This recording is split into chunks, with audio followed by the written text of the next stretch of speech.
The CNN studio was buzzing, producers shouting, lights flashing, reporters scrambling to position. It was meant to be just another world affairs segment, but something felt off. "Stand by. We're going live to Burkina Faso. Now," said the anchor. Suddenly, Ibrahim Traoré's face appeared on the massive LED screen behind them. His uniform was crisp, but his eyes looked tired, like he hadn't slept in days. The anchor smiled. "Captain Traoré, welcome. We appreciate your time." But the signal flickered. There was static, then silence. Traoré blinked. Then he said softly, "Can we speak honestly today?" The studio tensed. Just as the interview began, Donald Trump, seated in studio, leaned back and smirked. "Let's not waste time with African fairy tales," he said under his breath, loud enough for the mic to catch. Gasps rippled across the room. Traoré didn't flinch. But in the control room, the technicians froze. One whispered, "Did he just say that? On live TV?"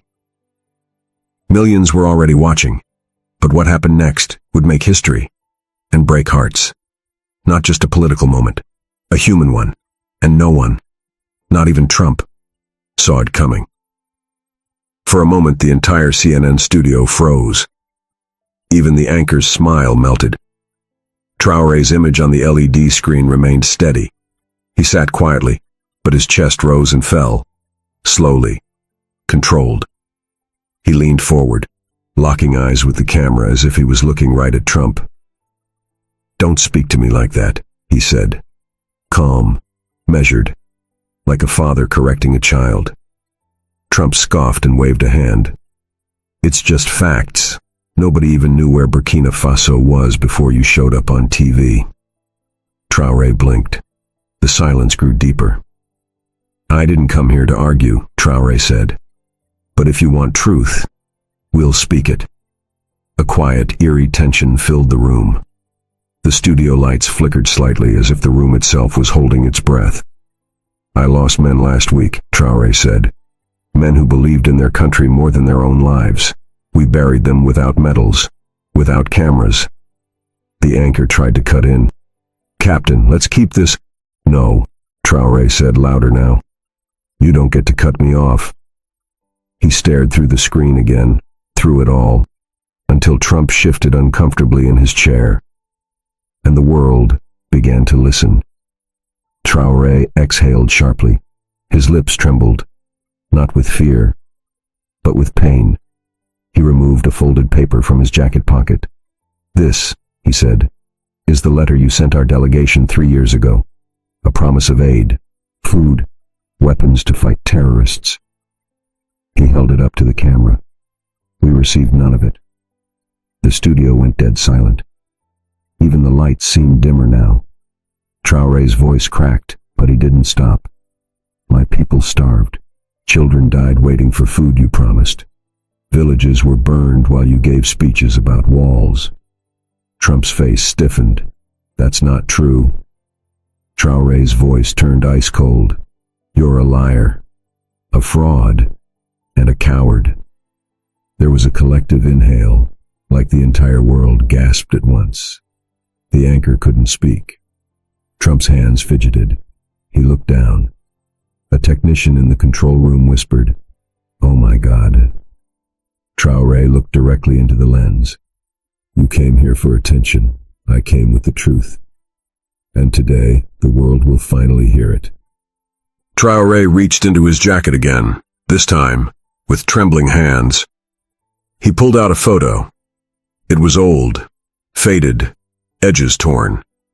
The camera crew quickly zoomed in. The image filled the giant LED wall. A little boy in worn school clothes, standing barefoot next to a rusted water pump. His smile was innocent, pure. "His name was Samba," Traoré said softly. Trump looked confused. "He was 9 years old. He lived in Djibo. You remember that place? It was the region we requested aid for, when terrorists surrounded the villages and cut off food and water." No one spoke. Samba waited 2 weeks for help. He dug through dry sand trying to find water. He gave his mother his only piece of bread before collapsing. Traoré's voice broke. He swallowed hard. He died under a tree. Alone. The anchor lowered her eyes. You stood on stages and said Africa was your friend, but you didn't mean him. You never meant people like Samba. Trump shifted in his seat. This boy wasn't a threat. He was hope, and you let him die. Tears silently streamed down the faces of crew members. The world listened, and it hurt. Trump opened his mouth, but nothing came out. The silence was suffocating. Traoré leaned closer to the lens, his voice trembling with fire. You once said Africa was a shithole. Gasps in the studio. You said we bring nothing to the world, that we should be grateful for scraps. He reached off screen and pulled something into view, a folded white flag, smudged with dried blood.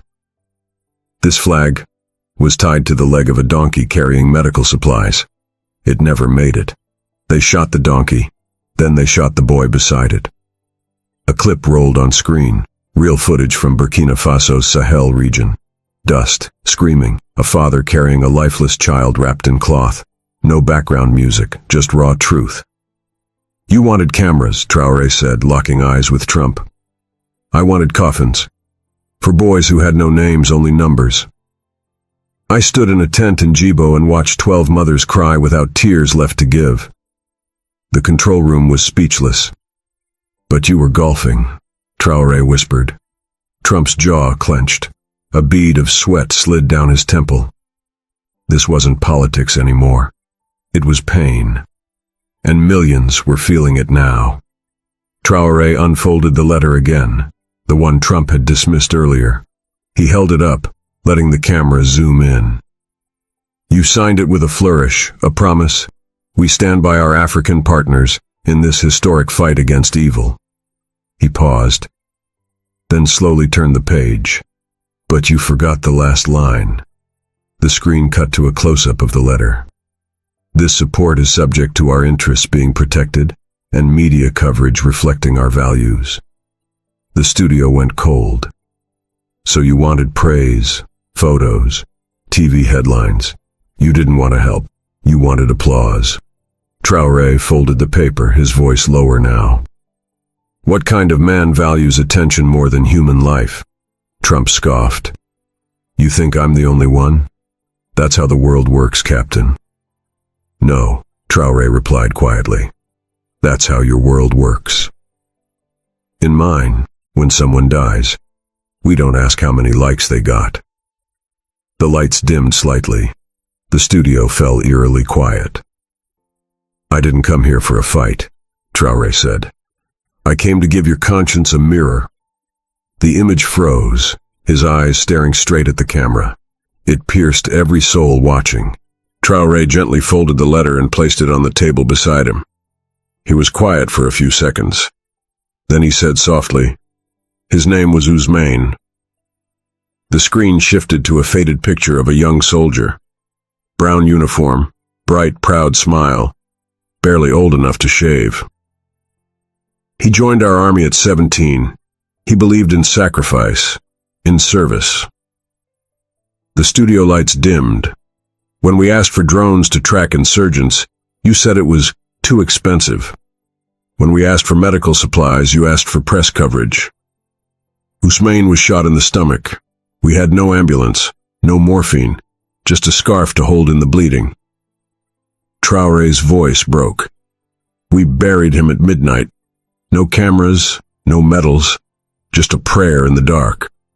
The anchor tried to hold back tears.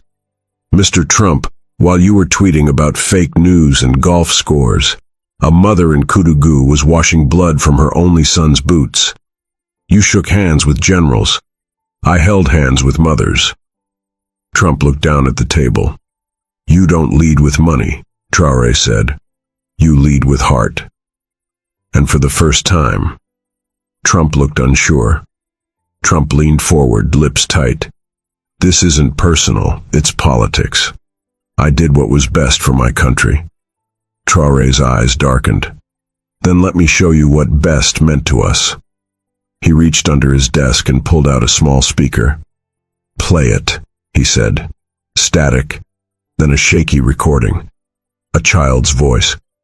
Mama, the men are back. They have guns. I'm scared. Tell Papa to come home. The room froze. The audio continued. Cries, screams, gunfire. They locked us in the school. I'm hiding under the bench. Mama, The recording cut off. Traoré sat still. She was 11. Her name was Mariam. She was killed in a school your policies ignored. Trump opened his mouth, but stopped. When you demanded silence, I brought a voice, Traoré said. When you hid behind cameras, I walked through ashes. He looked straight into the lens. The difference between us is simple. You wanted a headline. I wanted help. And I'm tired of burying children while rich men argue about ratings. The studio fell completely still. One producer wiped tears from her face. And millions of viewers at home, silent, shaken. The tension in the studio was so heavy, you could hear chairs creak. Trump's smirk had returned, but it didn't look the same. It was thinner now. Hollow. The anchor leaned in. Mr. Trump, do you have a response? He shrugged. He's emotional, it's understandable. But let's not forget, we gave millions to Africa. No one thanks us. Traoré tilted his head slowly. Why are you still smiling? Trump looked at him. You've heard the voices. You've seen the faces. You've read your own words. And still, you smile. Traoré leaned closer to the screen. His voice dropped to a whisper. Do you know what it's like to see a girl's body in the rubble and not know her name? Do you know what it's like to send your men into a town, only to find every family gone? Trump didn't answer. You called us grateful recipients, but we're not your projects. We are people, fathers, sisters, children. He held up a child's drawing, torn at the corner. A crayon son, a stick soldier. The words in French, Papa revient, s'il te plaît. She drew that the night her father died. He didn't come home. Traoré remained silent for a moment. Then he spoke. You said we should thank you, that you sent millions.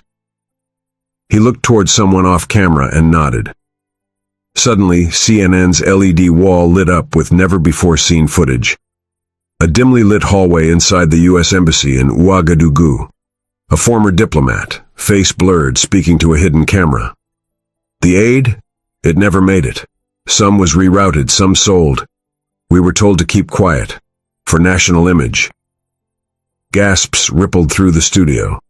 The footage cut to rows of rusted food containers, half-rotted, left in a shipping yard. You didn't send help, Traoré said quietly.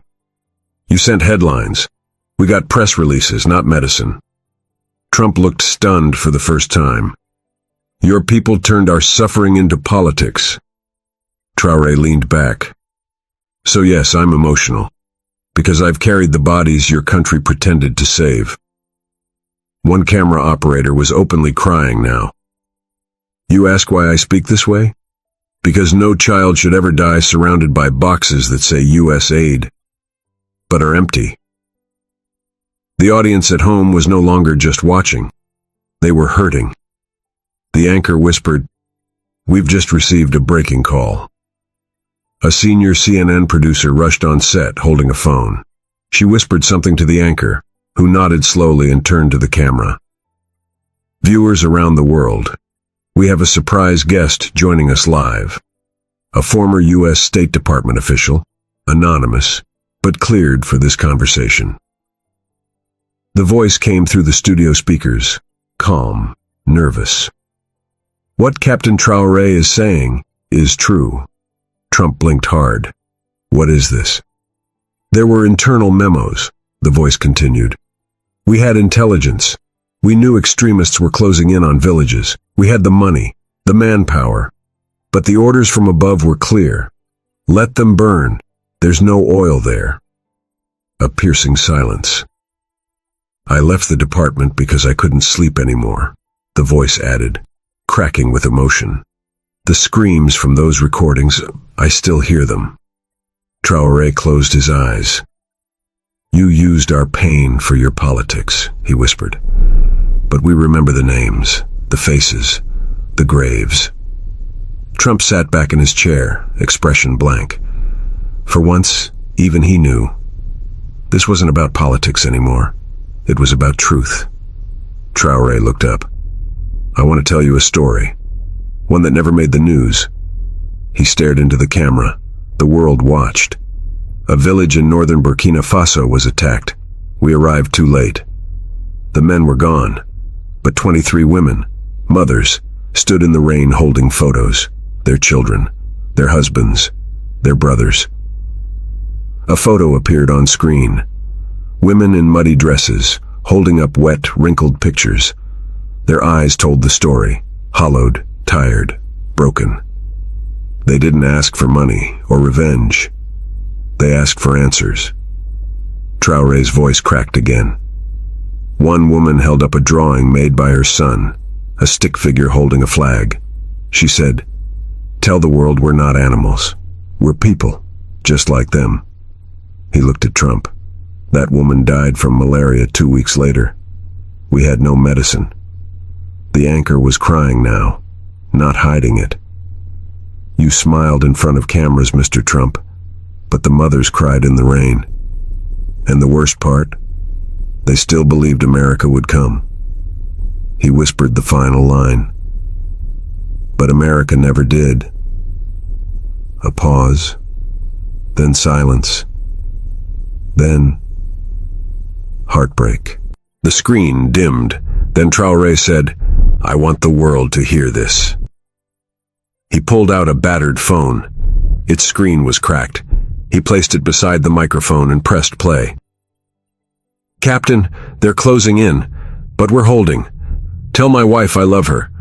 Tell my son I'm proud of him. We fought with nothing but heart." It was the voice of a soldier. "We ran out of ammo, no backup, no food. But I'm not afraid, just tired. If this is my last message, tell my country I did not run." The audio cut, just static now. Traoré's hands clenched. His name was Corporal Jalil. He was 22. He waited for the aid your office promised. It never came. He died with an empty rifle and a full heart. Trump swallowed hard. "Do you understand what that means?" Traoré asked, staring into the camera. He died believing someone was coming. The studio was silent. A single clap echoed, from a technician in the back, unable to hold in the emotion. "You gave the world sound bites," Traoré whispered. "He gave his life." Traoré pulled out a crumpled sheet of paper, written in shaky handwriting. "This was found in Jalil's pocket." He unfolded it slowly. It was a letter from his son, written in pencil. The studio displayed the translated text on the LED screen. The words were uneven, childlike. "Dear Papa, please come back.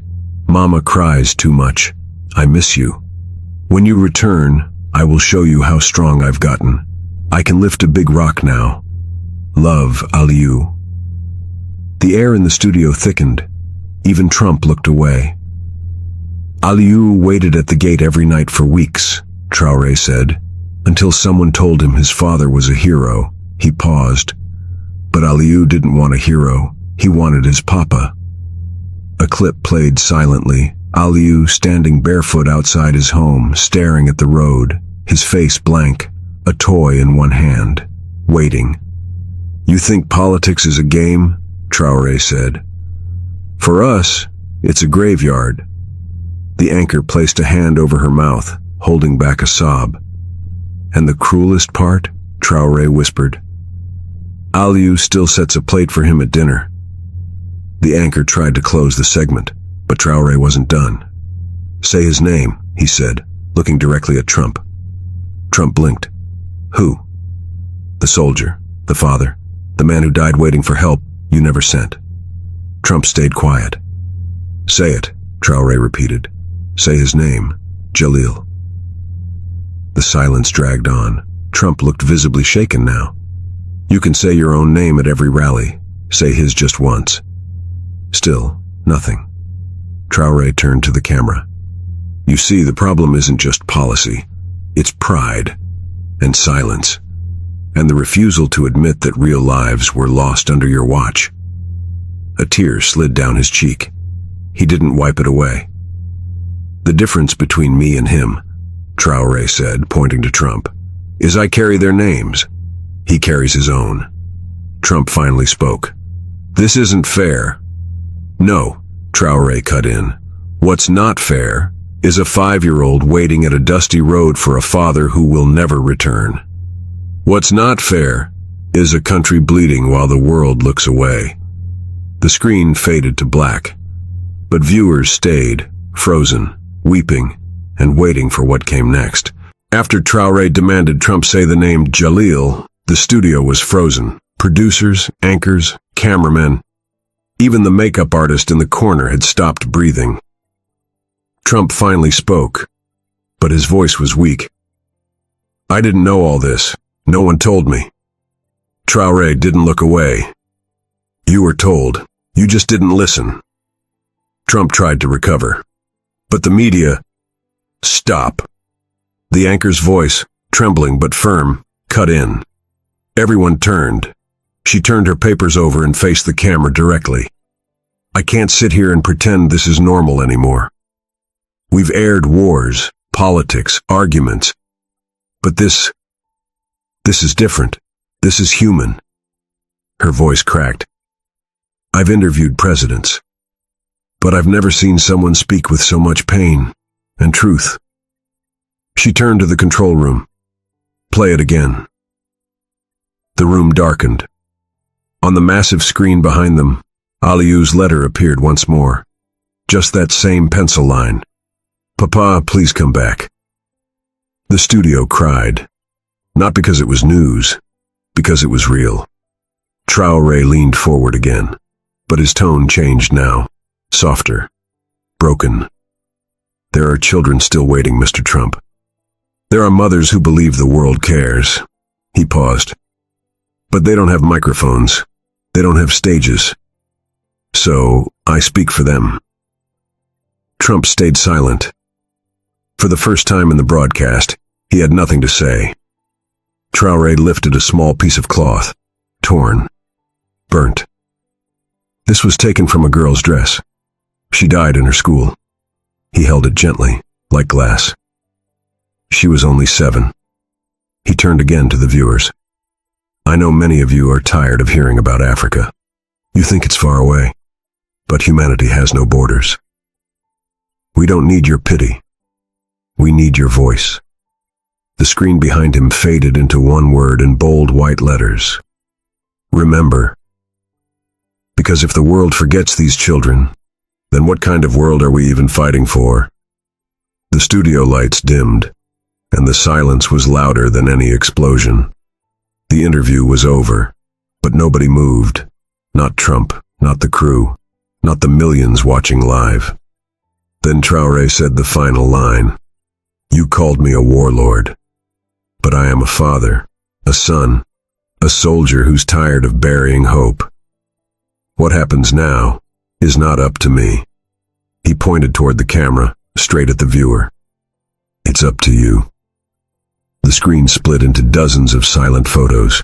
Mothers crying, destroyed schools, child-sized graves marked only by sticks.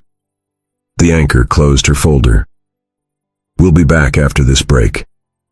But if you're watching this, maybe ask yourself, what kind of world do you want to live in? The music didn't play, the lights stayed low, and CNN made the rare decision. They did not cut to commercial. If you're still here, thank you. That means your heart is still beating for justice, for humanity, for truth. I don't ask for much, but if this story moved you, even for 1 second, please do 3 things right now. Hit that like button. Let's make sure this message spreads. Subscribe, because we need more voices who care. Drop a comment below. Just say, I remember, if you felt anything at all. Let's fill the comments with their names. Let's never forget. Thank you for standing with the truth. And thank you for not looking away.